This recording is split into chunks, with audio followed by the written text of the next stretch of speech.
उत्तर प्रदेश की सियासत में हलचल उस समय तेज हो गई जब सुहेलदेव भारतीय समाज पार्टी के राष्ट्रीय अध्यक्ष और पंचायती राज मंत्री ओम प्रकाश राजभर ने मऊ सदर विधानसभा सीट उपचुनाव को लेकर बड़ा बयान दिया। बता दें कि मऊ में मीडिया से बातचीत करते हुए राजभर ने अपनी पार्टी की पूर्ण दावेदारी जताई और साफ किया कि इस उपचुनाव में उनकी पार्टी पूरी ताकत से मैदान में उतरेगी। उन्होंने कहा कि उनके अपने एनडीए सहयोगियों पर उन्हें भरोसा है, लेकिन बीजेपी को लेकर उनके रुख में साफ तौर पर दूरी नजर आई। बता दें कि राजभर ने बृजेश सिंह के साथ अपने संबंधों को देश में सबसे अच्छे बताते हुए सबको चौंका दिया।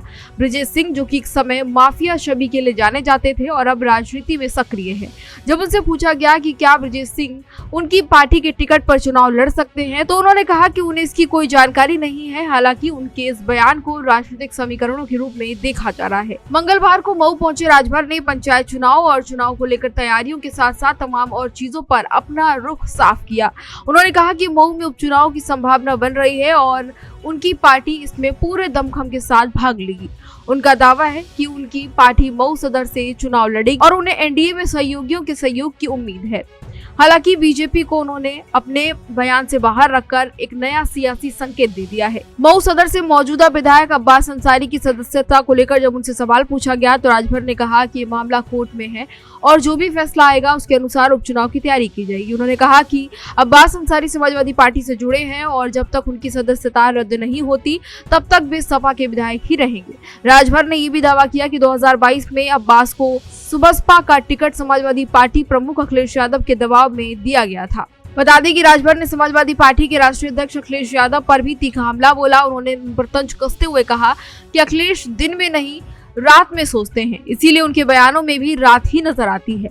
राजभर ने आरोप लगाया कि अखिलेश की सरकार के दौरान सभी जातियों की उपेक्षा हुई और सिर्फ एक वर्ग को बढ़ावा दिया गया। उन्होंने कहा कि वे ऐसी राजनीति को स्वीकार नहीं करते और हर वर्ग को उसका हक दिलाने के लिए लड़ाई लड़ते रहेंगे। इसके साथ ही इटावा में कथावाचक मामले में भी उन्होंने अपनी राय रखी। राजभर ने अखिलेश यादव पर ब्राह्मण और यादवों के बीच दरार पैदा करने का आरोप लगाया। उन्होंने कहा कि अखिलेश यादव को क्या ब्राह्मणों का वोट नहीं चाहिए। इसके साथ ही उन्होंने ये भी आरोप लगाया कि यादव समुदाय को सड़क पर उतारकर पुलिस पर हमला करवाया गया, जिसका वीडियो देश भर में वायरल हुआ है। राजभर ने रामजी लाल सुमन प्रकरण में भी अखिलेश यादव पर आरोप लगाया कि वे स्वर्ण बनाम दलित राजनीति को हवा दे रहे हैं, लेकिन उन्हें इसमें सफलता नहीं मिलेगी। इसके साथ ही भीम आर्मी चीफ चंद्रशेखर आजाद को हिरासत में लेने को लेकर भी उन्होंने कहा कि ये पूरी तरह से प्रशासन का मामला है। अगर किसी के आने से कानून व्यवस्था पर असर पड़ता है तो प्रशासन को कार्रवाई करने का अधिकार है। उनसे इसके साथ ही जब पूछा गया कि बीजेपी नेता ब्रजभूषण शरण सिंह के अखिलेश यादव के समर्थन में दिए गए बयान पर जब सवाल किया गया तो राजभर ने इस पर कोई टिप्पणी नहीं की। उन्होंने केवल इतना कहा कि राजनीति में समय समय पर बयानबाजी होती रहती है और इसका असर बाद में दिखाई देता है। ओम प्रकाश राजभर के इन तमाम बयानों ने न केवल मऊ और उपचुनाव को लेकर राजनीति को गरमा दिया है, बल्कि एनडीए के भीतर संभावित मतभेदों के भी संकेत दे दिए हैं। अब देखने वाली बात ये होगी कि बीजेपी और अन्य सहयोगी दल उनके रुख में क्या रिएक्शन देता है और उनके इस बयान को किस तरीके से देखा जाता है। फिलहाल इस जानकारी में इतना ही। इसी तरह की तमाम और जानकारियों के लिए देखते रहिए भारत एक्सप्रेस यूपी।